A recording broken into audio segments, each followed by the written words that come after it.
اور مال والوں کو یہ بتایا کہ وہ اپنے مال کو امانت سمجھیں، ملکیت نہ سمجھیں، وہ تلاش کریں کہ کن تک پہنچانے کے لیے اللہ نے مجھ کو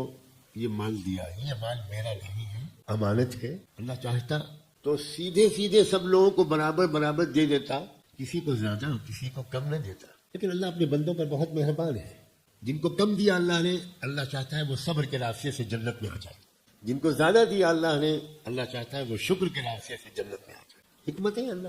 اگر سب کو برابر دے دیتا تو نہ صبر والے صبر کے راستے سے جنت میں جا پاتے، نہ مالدار لوگ شکر کے راستے سے جنت میں جا پاتے۔ تو کسی کو کم دیا تو ظلم کیا اس کے اوپر، اس کا برا چاہا، کسی کو زیادہ دیا اللہ نے تو اس لیے دیا کہ وہ تکبر کرے، غریبوں کا دل دکھائے۔ حکومت اور مال والوں سے حسد مت کرو، اپنے حال میں مست اور مگن رہو، یہ سمجھو کہ اللہ نے میرے لیے جو مناسب سمجھا وہ میرے بارے میں فیصلہ کیا، وہ زیادہ سمجھتا ہے، میں نہیں سمجھتا۔